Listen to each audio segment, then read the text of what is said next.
Quality of mercy. The quality of mercy is not strength.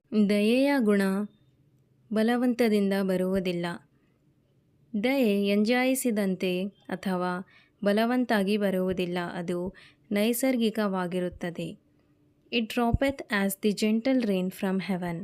ಅದು ಆಕಾಶದಿಂದ ಬರುವ ಸೌಮ್ಯ ಮಳೆಯಂತೆ ಬೀಳುತ್ತದೆ. ದಯೆ ಸಹಜವಾಗಿ ಶಾಂತಿಯುತವಾಗಿ ಬರುವ ಒಂದು ಶಕ್ತಿಯಾಗಿದೆ. ಅಪಾನ್ ದಿ ಪ್ಲೇಸ್ ಬಿನೀತ್, ಕೆಳಗಿರುವ ಭೂಮಿಗೆ ಬೀಳುತ್ತದೆ. ಅಂದರೆ ಮಳೆ ಭೂಮಿಗೆ ಹೇಗೆ ಬೀಳುತ್ತದೋ ಹಾಗೆಯೇ ದಯೆ ಕೂಡ ಎಲ್ಲರ ಮೇಲೂ ಬೀಳುತ್ತದೆ. It is twice blessed. ಇದು ಇಬ್ಬರಿಗೆ ಆಶೀರ್ವಾದವಾಗುತ್ತದೆ. ಅಂದರೆ ದಯೆ ತೋರಿದವನಿಗೂ ದಯೆ ಪಡೆದವನಿಗೂ ಉಪಯುಕ್ತವಾಗುತ್ತದೆ. It blesseth him that gives and him that takes. ಇದು ದಯೆ ತೋರಿಸುವವನಿಗೂ ಸ್ವೀಕರಿಸುವವನಿಗೂ ಆಶೀರ್ವಾದ ನೀಡುತ್ತದೆ. ಎಲ್ಲರಿಗೂ ಲಾಭವಾಗುವ ಶಕ್ತಿ ಇದು. Is ಮೈಟಿಯಸ್ಟ್ in the ಮೈಟಿಯಸ್ಟ್.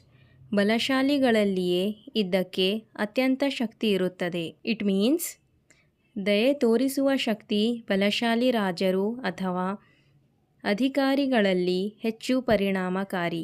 Becomes the throned monarch better than his ಕ್ರೋನ್.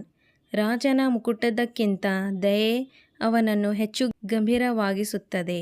ದಯೆ ಅವನಿಗೆ ಅಧಿಕ ಮಾನ ನೀಡುತ್ತದೆ. His ಸ್ಕೆಪ್ಚರ್ shows the force of temporal ಪಾರ್.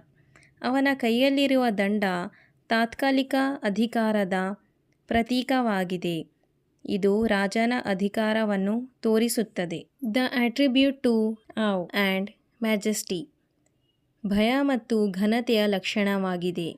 ಅಧಿಕಾರ ಜನರಲ್ಲಿ ಭಯ ಮೂಡಿಸುತ್ತದೆ. Wherein doth sit the dread and fear of kings. ಇದರಲ್ಲಿ ರಾಜನ ಭಯ ಮತ್ತು ಬಲವಿದೆ. ಜನರು ರಾಜನನ್ನು ನೋಡಿದಾಗ ಹೆದರುತ್ತಾರೆ. But mercy is above this sceptred sway. ಆದರೆ ದಯೆ ಈ ಅಧಿಕಾರದಕ್ಕಿಂತ ಎತ್ತರದಲ್ಲಿದೆ. ದಯೆ ಹೆಚ್ಚು ಶ್ರೇಷ್ಠವಾಗಿದೆ. It is enthroned in the heart of kings. ಇದು ರಾಜನ ಹೃದಯದಲ್ಲಿ ಆಸನ ವಹಿಸಿದೆ. ಸತ್ಯವಾದ ಶಕ್ತಿಯು ದಯೆ ರೂಪದಲ್ಲಿ ಅವನೊಳಗಿರಬೇಕು. It is an attribute to God himself. ಇದು ದೇವರ ಸ್ವಭಾವ. ದಯೆ ದೇವರ ಗುಣಗಳಲ್ಲಿ ಒಂದಾಗಿದೆ. And earthly power doth then show likest God's. ಆಗ ಭೂಮಿಯ ಅಧಿಕಾರ ದೇವರಂತಾಗುತ್ತದೆ.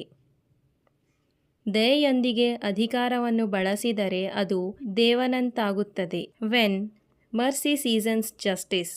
ದಯೆ ನ್ಯಾಯಕ್ಕೆ ಮಿಶ್ರವಾಗಿದ್ದಾಗ, ನ್ಯಾಯಕ್ಕೆ ದಯೆ ಸೇರಿದರೆ ಅದು ಅತ್ಯಂತ ಶ್ರೇಷ್ಠವಾದುದು. ಈ ಪದ್ಯದ ಮೂಲಕ ಶೇಕ್ಸ್ಪಿಯರ್ ಹೇಳಲು ಪ್ರಯತ್ನಿಸುತ್ತಾರೆ, ದಯೆ ನೈಸರ್ಗಿಕ, ಉನ್ನತ ಮತ್ತು ದೇವರ ಗುಣವಾಗಿದೆ. ರಾಜರು ಅಥವಾ ಅಧಿಕಾರಿಗಳು ನ್ಯಾಯದ ಜೊತೆಗೆ ದಯೆಯನ್ನು ತೋರಿಸಿದರೆ ಅವರ ಶಕ್ತಿ ದೇವರ ಶಕ್ತಿಯಂತಾಗುತ್ತದೆ.